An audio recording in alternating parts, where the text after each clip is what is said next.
Mwezi wa Machi ni mwezi ambao ugonjwa wa figo huangaziwa na hamasa kutolewa kuhusiana na ugonjwa huu. Kwa mujibu wa utafiti wa hivi karibuni wa shirika la India la Nephrology, watu milioni 84 duniani kote wanaugua magonjwa mbalimbali ya figo. Yaani kwa mtu mmoja kati ya kila watu 10 duniani ana aina fulani ya ugonjwa wa figo. Ikumbukwe tu kwamba kati ya sababu 10 za vifo duniani, ugonjwa wa figo uko katika nafasi ya 7. Na je, ni dalili zipi unazoweza kuzipata ukiwa na ugonjwa huu? Daktari anatuelezea. Mtu anaweza akagundua kwamba ana shida ya figo au akaona tofauti katika mwili wake. Kuna dalili mbalimbali. Dalili mojawapo ni kupungua kwa kukojoa, yaani mkojo unakuwa ni mchache akienda kukojoa. Kama mtu kwa kawaida alikuwa anakojoa labda mara 3 mara 4 wakati wa mchana, anakuta anaenda mara 1 na anatoa mkojo kidogo. Hiyo ni kiashiria cha kwanza kabisa cha shida za kwenye figo, kwa sababu figo kazi yake pia ni kutengeneza mkojo utoke nje na ule uchafu. Lakini shida nyingine, mwili unakuwa unajaa. Kwa maana akijibonyeza sehemu anakuta unaacha shimo. Mara nyingi ni miguu, lakini wakati mwingine sura pia nayo inajaa. Tunakuwa tunaita facial puffiness. Sura inakuwa inajaa maji nayo. Lakini kingine ambacho anaweza akakipata huyu mtu, dalili zingine ni pamoja na maumivu hizi sehemu za lumbar region, sehemu za tumbo kwa pembeni huko. Anaweza kawa anasikia maumivu mara kwa mara ambayo hayaeleweki. Unakuta akienda kucheki figo zake anakuta nazo zimepata shida kidogo.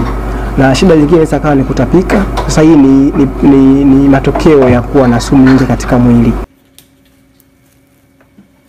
Na moja ya sababu za kuongezeka kwa magonjwa ya figo ni kwamba magonjwa haya hayazingatiwi kuwa mabaya katika hatua za mwanzo, ila pia kuna magonjwa ambayo yanaweza kusababisha ugonjwa wa figo kama anavyoelezea daktari.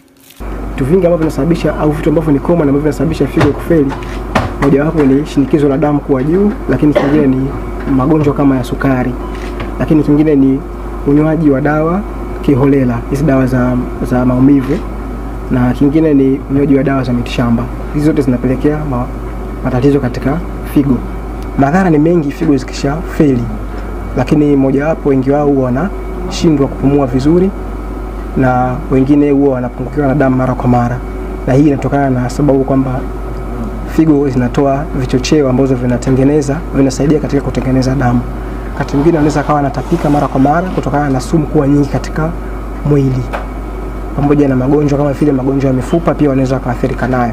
Katika huduma yetu na kitengo chetu hiki, jumla wagonjwa tuliokuwa nao ni wagonjwa 35.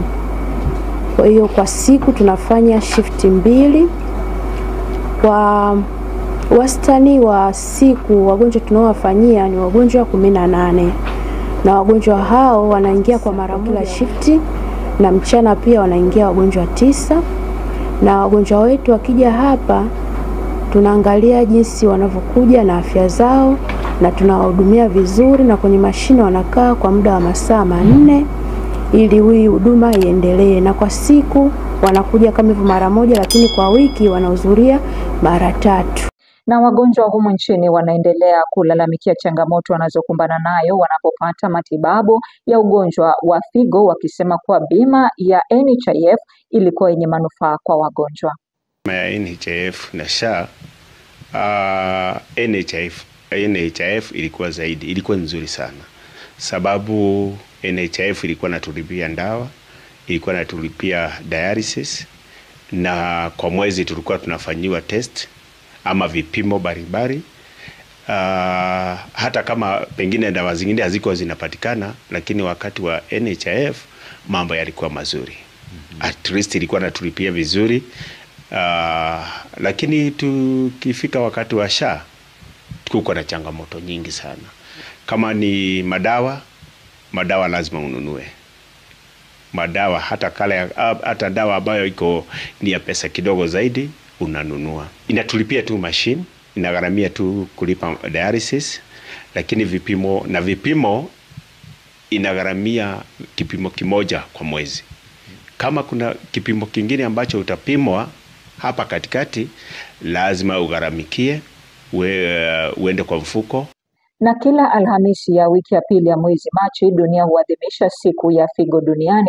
Siku hii ilianza kuadhimishwa rasmi mwaka wa 2006 katika nchi 66 na baadaye kuenea katika nchi zote duniani.